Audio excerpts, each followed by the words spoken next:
Hello everyone and welcome. My name is Julie Mann and I show men and women how they can create healthy, happy, sustainable lives. And I'm really delighted because today I'm joined by Nikki Nolet. Hi Nikki. Hi, Julie. How are you? I'm good, thank you. It's so great to see you. For those of you that don't yet know Nikki, she works as a couples and sex therapist. So before we get into that, I'm just really curious to know, Nikki, about your upbringing. Were you brought up to value relationships and were you taught about sex as a young girl?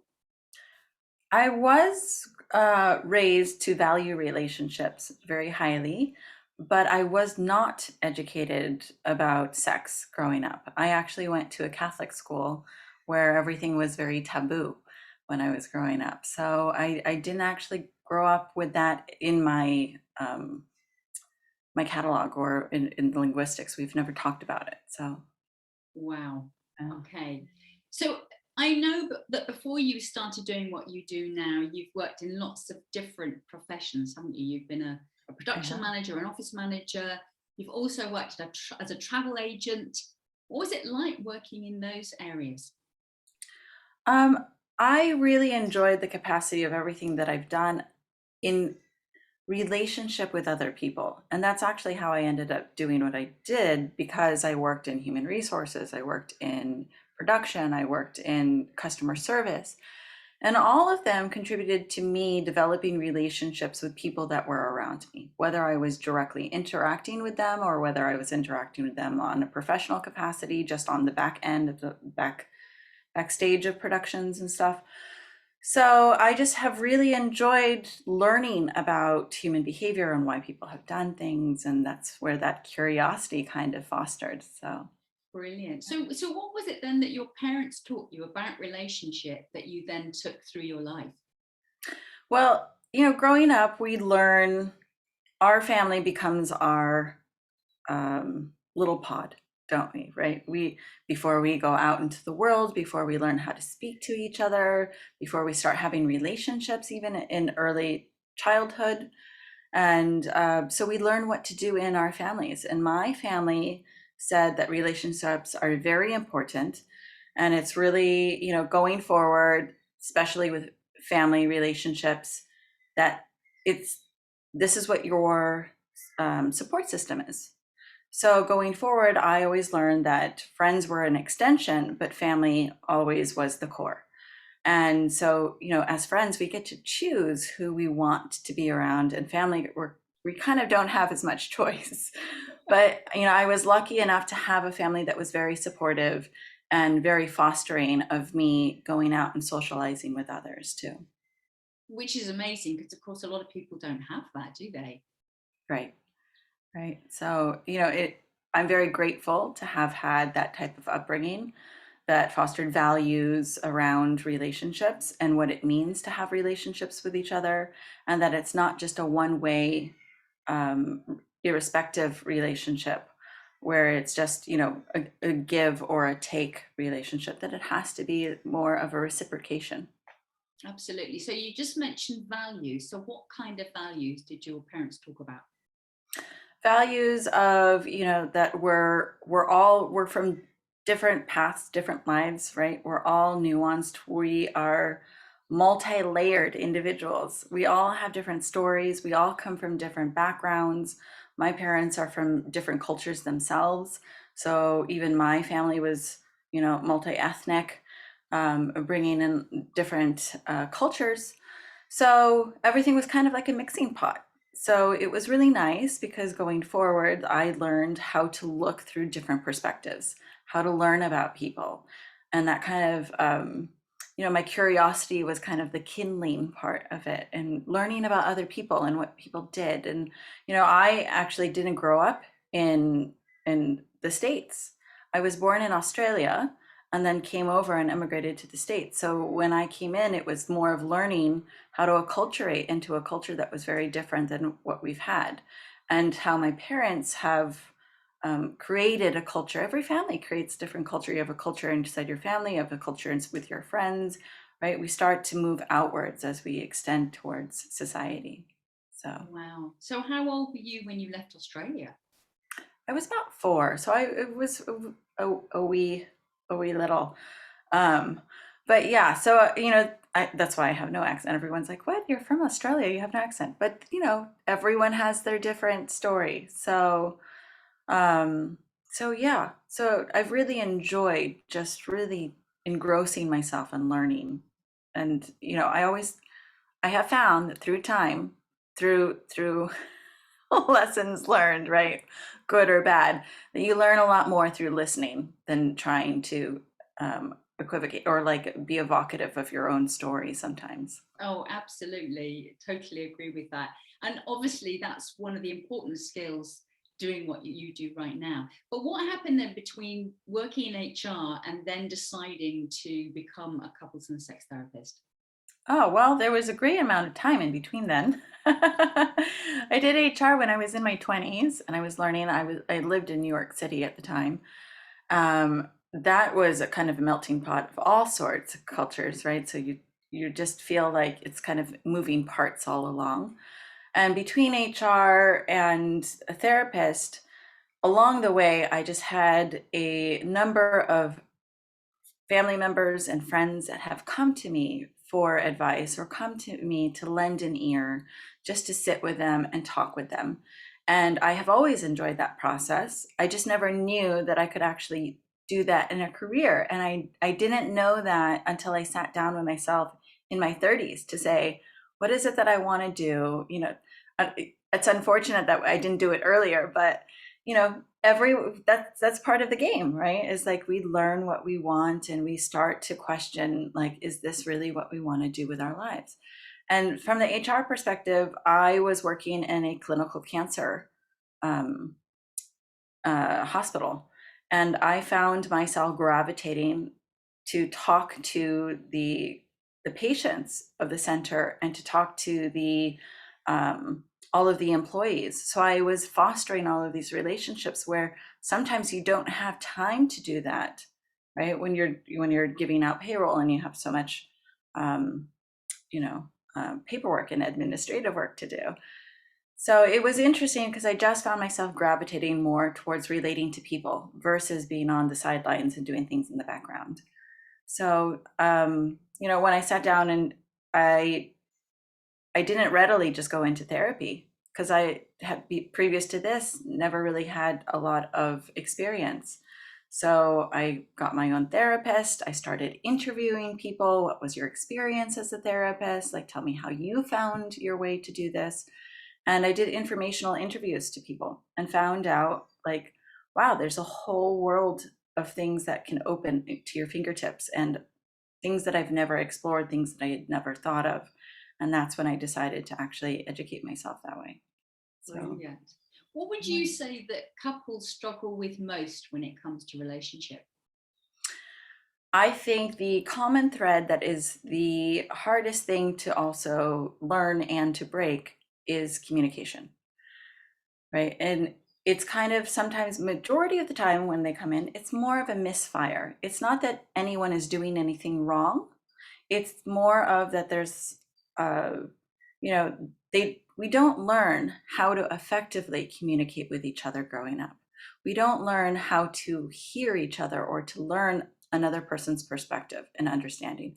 I didn't, like, as well as my parents did, I still did not get that even in my upbringing. So I had to learn that in school when I was training to become a therapist of how to do this. And so this is things that I have learned through all of the trainings. I've done several trainings in couples modalities to learn how to foster the communication.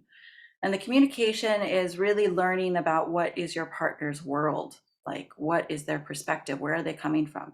You can have two individuals go through the same experience, the very same experience, and have very varying degrees of perspectives and how they recount, right? How they recount this experience. So it's really about learning each other's viewpoints and perspectives and understanding, not necessarily agreeing, because you're not going to always agree, right? You don't even agree with our siblings. We don't agree with people's decisions all the time. That's okay, right? But we love our partners. They trigger us just like our parents did, right? Because we spend so much time with them. But we can learn and we can help each other to grow. And we can say, like, what is it that you didn't get growing up that I can provide for you, and vice versa.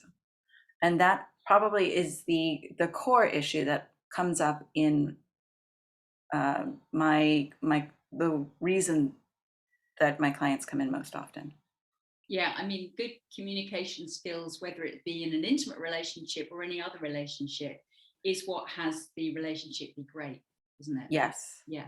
Yes. So what would you say typically happens when people aren't able to communicate in a way that the other partner can understand? What do we go through, or what Yeah. do we? Okay.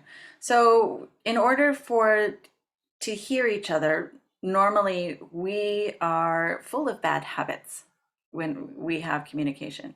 We don't want to wait for the other person to explain themselves because we're so anxious and so excited to say, listen to me, listen to what I have to say. And it comes up in conflict all the time, right? So, I always say, I'll give you an example. I tell my clients about like this rudimentary like brain model, right? So if this is the stem of the brain and this is our prefrontal cortex, which is our CEO of our brain, whenever we're in conflict, we start to separate from that part of us and we really go into the animalistic fight, flight, freeze, fawn stages, where then we put up our, fighting armor and say, like, how come you're not understanding me?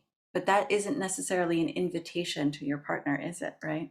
To say, come into my world and let's have a conversation when you already have boxing gloves on. So when we're in conflict, we're usually really focused on what can I say to you that you can understand, because you're not understanding me clearly. And when we go into our heads, we're making up a story, we're putting it together, and we're not being present and listening to our partner.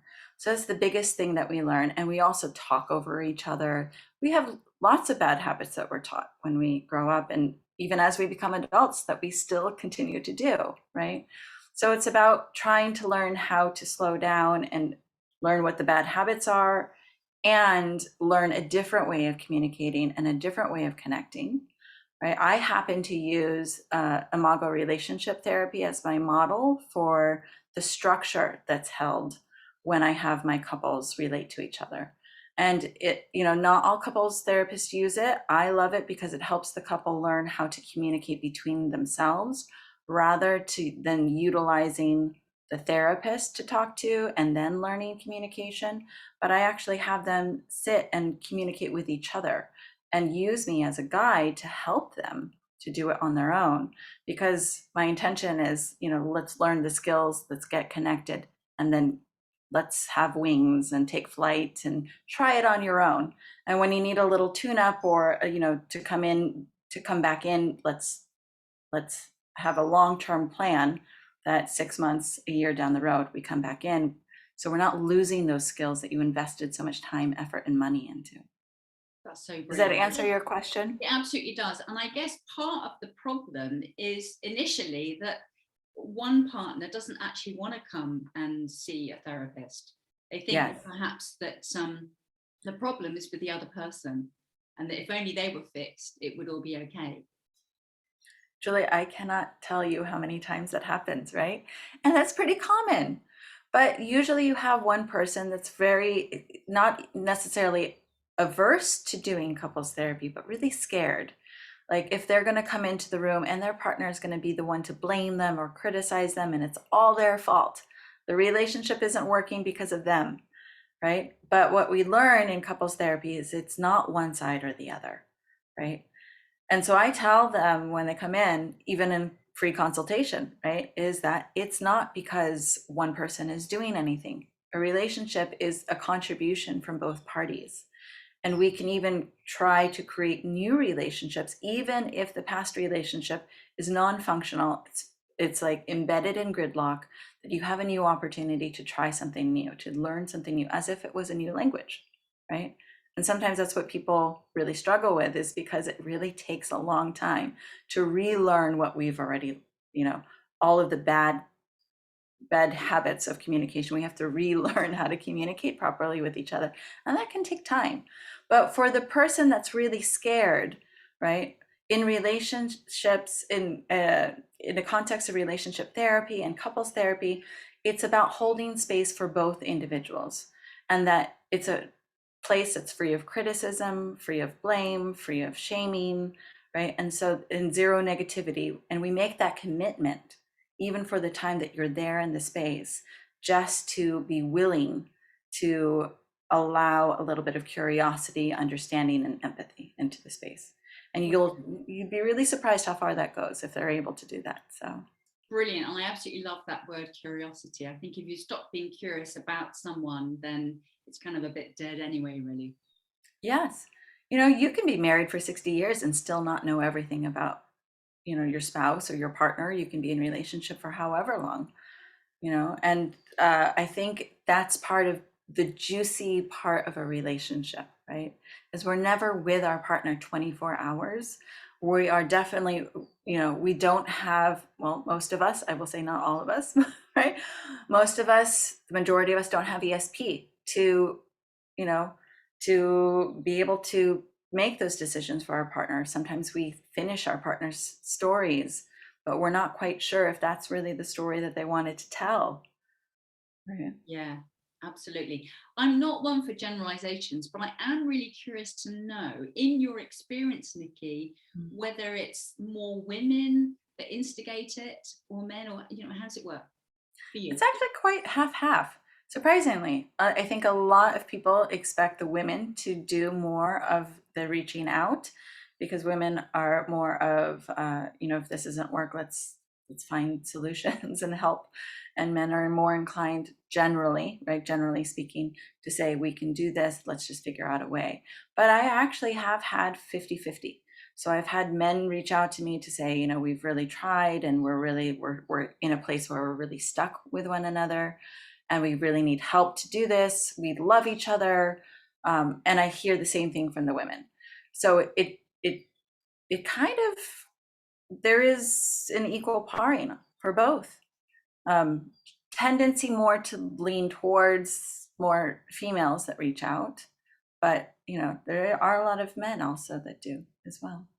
Brilliant. So I'm sure there are people watching who will be thinking, yeah, but what about sex in relationship? What's Nikki going to say about that? So have you got any kind of do's and don'ts when it comes to sex, or is it really not that cut and dried? well, there's, sex is part of a relationship, right? So there are individuals that can just have sexual relationships and don't necessarily emotionally connect with people. And that's a whole different thing on its own, a separate issue on its own. But usually intimacy is allowing the other person, if we really think about it, it says intimacy is into me see, right? So it's really allowing that person to really be a part of you. And normally, like in the constructs of a committed monogamous relationship, and it doesn't have to be just monogamous with a dyad, you can have that extension for as many partners as you want, but it's almost this commitment and this thing that we share between us, that in the moment that we're sharing this with our partner and we're sexually engaged with them, that we allow them to enter a part of us that we don't normally open for anyone else, right? And so it's almost like a sacred part of us that we don't allow the public to be open to. We don't even allow, even sometimes our closest friends don't have access to that. Nobody has access to that. It's a physical connection that allows a part of us to unlock. So, with sex, it's very nuanced, right? Some people think like if the sex stops, then something's wrong with us. We might have really great communication in our relationship and it must be working, but I don't understand why we're not having sex, right? But they kind of go hand in hand. So they really, sexual dysfunction, if that's part of something that's happening, if you're experiencing pelvic pain or any pain when you have sexual engagement, that is also a separate issue, that a therapist can help you, and you can develop a team around you of a medical team, as well as your therapist, because psychologically it plays a lot into how we feel and identify within ourselves, and how that makes our partner feel when they actually are engaged with us as well. So that's one thing, right, with sexual dysfunction. And it's not only pain, but if you're experiencing erectile dysfunction or, premature ejaculation, and there's all types of dysfunctions sexually that happen and occur. So, you look at that, and then you look at the construct of how is the relationship, and then I look at the communication, like what do they do? What is affectionality, right? How are we affectionate? And how is that different than how we are when we're sexually engaged in intimate? And that sensuality is different than this sexuality, right? So there's all nuanced engagement and a whole range. It's not just black and white. There's a lot of gray areas in between. How do we invite more play, right? And I think Esther Perel says it very well when she says, we can set up the environment for desire. We can kind of invite it in, but we can't force it into our relationships, which is very true. So we have to figure out what works, what elicits that passion and that desire, what makes us feel fulfilled in relationship from both parties' perspective, right? And then how do we create that? And so sex is, definitely one way that we are responsive to our partners and that we relate. It's a sometimes nonverbal and verbal, right? Depending, however you express it. And so I think people come to couples and sex therapists to learn how to have sex, or, that the sex isn't working, to have better sex. And I think, maybe you're thinking, what's good sex, right? What does good sex mean? Good sex is if you are enjoying, you're safe, it's consensual, right? That it's not coerced of any kind, that it's completely consensual and it's pleasurable. That is good sex, right? Yeah. So whatever that means to you, the word it's consensual and pleasurable, and that you choose to do this and you choose to engage, that's good sex, right? And there's all different ways and different facets that you can have that. It's not only limited to penetrative sex. So, sex, when we think of sex, what I often ask is, where does sex begin, right? Where does that begin for us? Does it begin from like a gaze from the person that we're going to engage with? Does it begin with a conversation? How do you know, what kind of, in the beginning of any relationship, whether we be on a date, whether it's the first time that we're meeting somebody, how do we engage with them? What does flirtation, how does that invitation occur, right? Oh, I love that question. Yeah, that really opens up a whole new world, doesn't it? Yeah.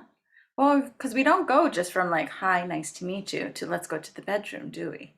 Not usually. Not usually. So That's more of a transactional thing that usually, is not necessarily something that comes into my office. So yeah. So do people find it difficult in the beginning then to talk about sex? I imagine some people do. Yes. Yeah. Well, majority of us haven't learned how to talk about it, right? Women, so this is something in our origin, or how we're raised, right? As females, right? For those of us that own a vulva, then we are taught to be this evocative sexual creatures that can use this to potentially find potential partners, or that we're supposed to be the holders or the keepers of the sensual nature, right? But we're never taught, we're never there's no discussion about it, there's no education about it, even amongst other like-minded people, right? Is that there's no discussion, we don't really talk about it, we don't really share anything that happens in the bedroom with our partners, with other people. And so it's interesting, and that people with penises also, when they grow up, usually, right, on the general whole, are taught to have a different relationship. Like, emotions aren't necessarily part of the expression. They're not taught how to emotionally become evocative and share that with other people, and that emotions and physicality sometimes go hand in hand, right? So on a general whole, just speaking for men and women, because then it starts to get very nuanced, and we could talk for days about the different types that, somewhere along that lineage where it differs for people from the LGBTQ plus community, right? Because they have different senses of how they express their affection and love towards each other. But if you're just thinking, if we were just to say men and women tend to put more emphasis into the emotional, because that's how we learn how to engage with people from an early age. And men learn that this is what you do, and they're visual creatures because they look visually at things, and that's how they learn and adapt, right? So for them, the men's sexual response is more of a instantaneous, spontaneous reaction, and women generally on the whole are more of responsive. We do have spontaneous, right? But spontaneous is more on the beginning stages of a relationship, which is why when you instantly meet somebody, that attraction is like it's like a warm bath or a really good appetizer. You're just like, give me more, right? And you're just in it. You love it. It's luscious. It's great, right? It's so juicy and it's perfect.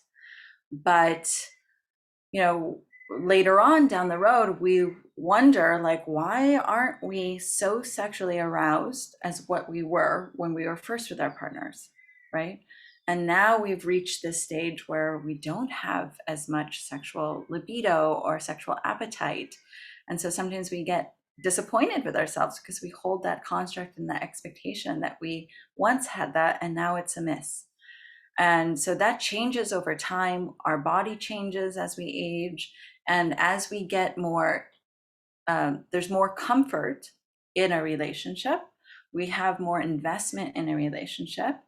We're more emotionally bonded, right? So the sexual component kind of becomes like a secondary versus a primary way to relate to one another.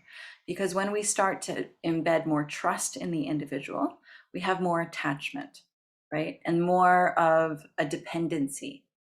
We rely on each other. We have that bonding. And the more that we become mutual agreement, more towards friendship, more towards bonding, sometimes we say our partner's like our best friend because they know all the parts of us. That, when we do that, sometimes puts a damper on inviting intimacy and desire, because that's a novel it's a novel concept that where we're passionate about somebody, it's usually because we don't know that much, or we don't know, or there's some information that's lacking that makes us want to desire that thing that we see within our partner. And when we meet someone, there's all that curiosity. We're desperate to know more about that person. Yeah. Right.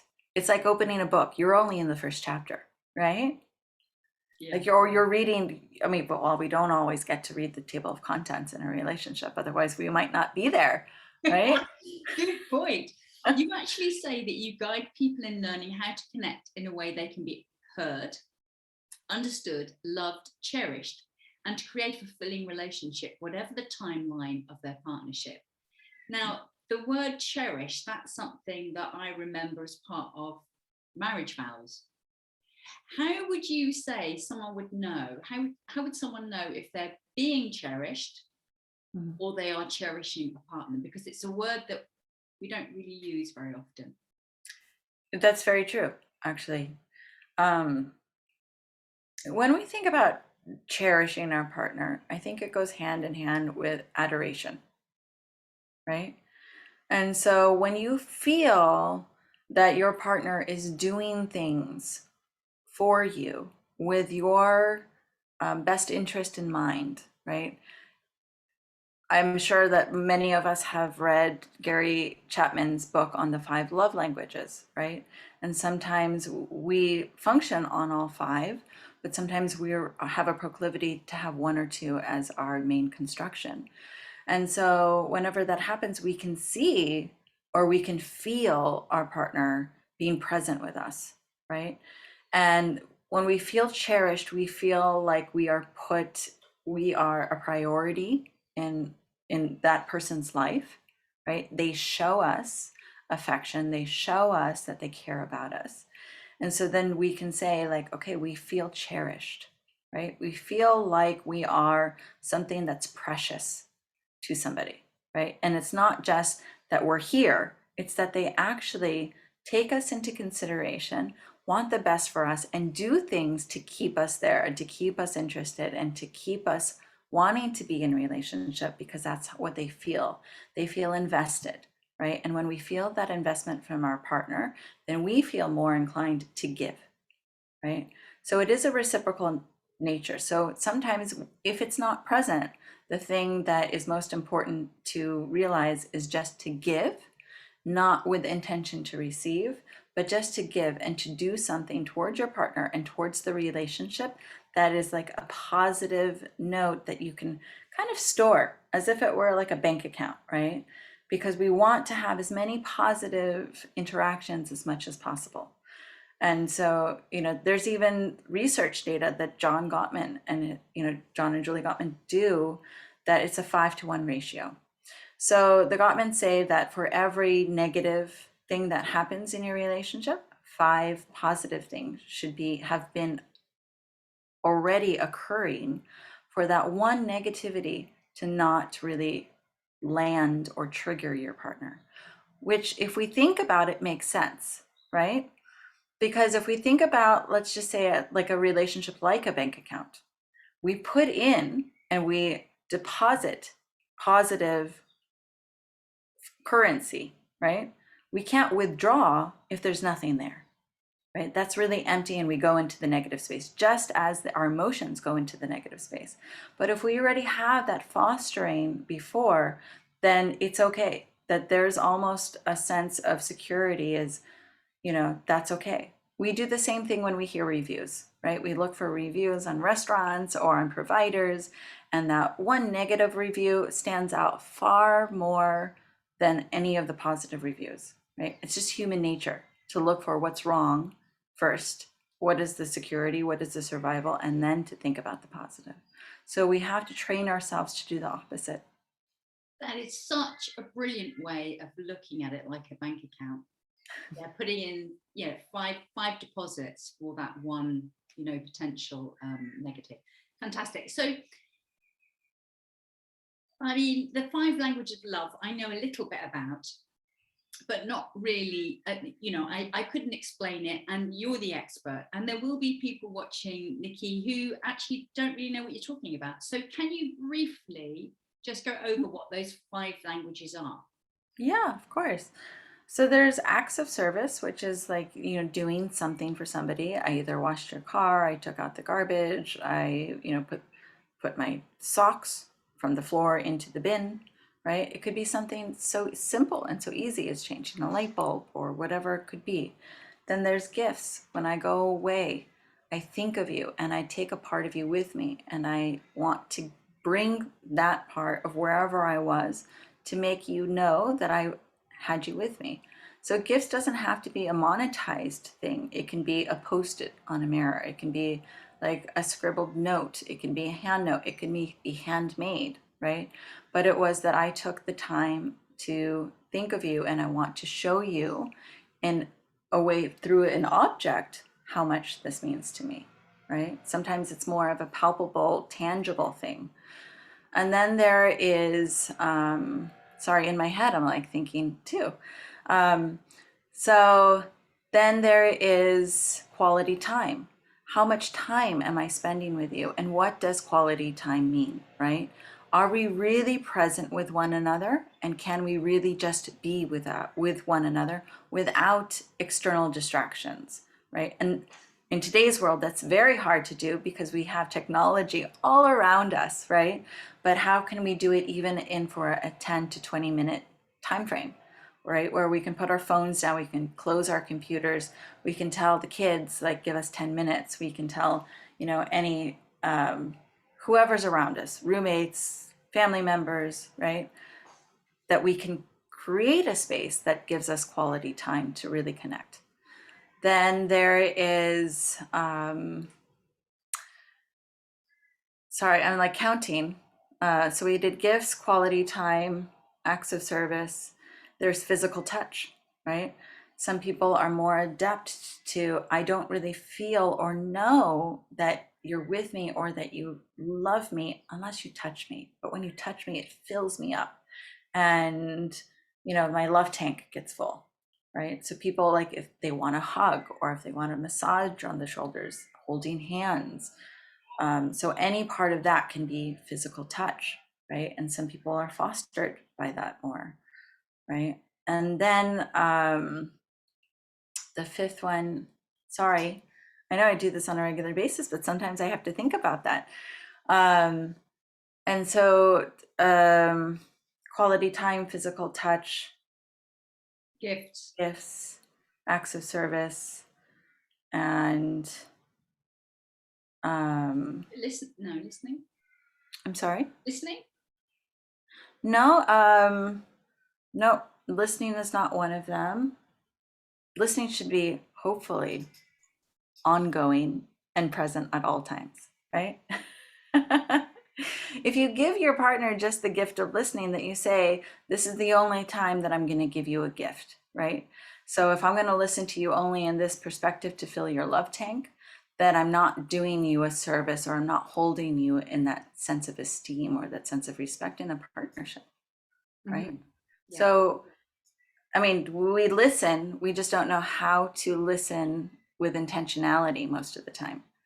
So we listen, when we're sitting there and our partner's calling to us, sometimes we don't pay attention, or we don't pay attention if they talk to themselves, right? Which some of us do. I mean, I do for myself. So I have to tell my partner, like, I have to call them by name and say, this is what I need to tell you, because I've been talking to myself for a long time.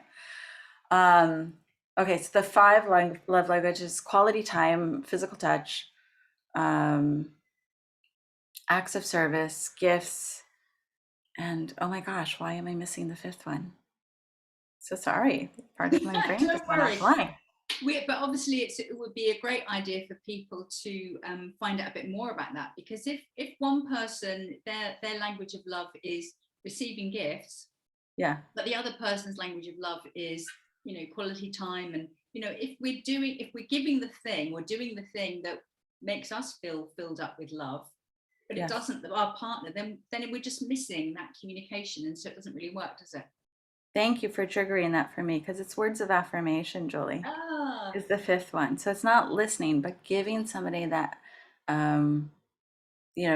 those words, the verbiage, right? Like, I adore you, or you mean the world to me. Some people need that affirmation. And how you support your partner, right? So just telling them, like, I really enjoy, or I really appreciate that you're a listener, or that you're patient with me. Sometimes, like, just pointing out that positivity within them that you notice and that you see, right, helps us. So thank you for like, part of me is like, oh, that's what it is. That feels good, right? So brilliant. Obviously, I'm going to put all your links below this video, Nikki, so people can find out more about you and get in touch if they want to do that. Sure. And I absolutely recommend everyone that you do. But a couple of questions left. What would you say you love most about, clearly you're passionate about what you do, but what would you say you love most about it? I love helping people really connect, right? In many different ways. So it's not only couples, I also have, like, different, like, family members who can't even understand each other, and can help them. But when you really see each other connect, you see a different part of you, that it's almost like a softening, and that empathy is present because you're really understanding each other. And it may be the first time that they have, it may be the first time that they sit with me when we're doing a session, that they really truly understand each other. And to be heard and understood by your partner, that feeling, and noticing and witnessing that feeling for them in that sacred space that happens between them, is amazing, right? And that is value in itself. That's why I do it, because it brings me great joy to find people that are disheartened, or feel, that their partner that they loved is no longer present, and is this going to be the end of our relationship? To be able to connect in a different way, sexually, emotionally, on a relational level, on a sexual level, it all is on a continuum, right? They all interrelate. And so, sex therapists sometimes don't talk about the relationship as much. Sometimes couples therapists never talk about sex. So that's where, for me, it really kind of melds together. It's on a continuous nature, right? And it's divine when you really just see it happen and occur between two people.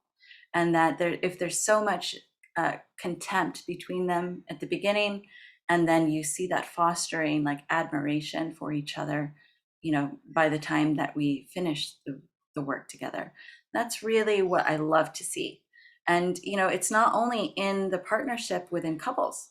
They learn how to do it, and everyone around them benefits because they start to learn how to communicate with other people because they're doing it with each other, right? I've had parents come and say, my children are starting to do this, and it's making a difference in our family.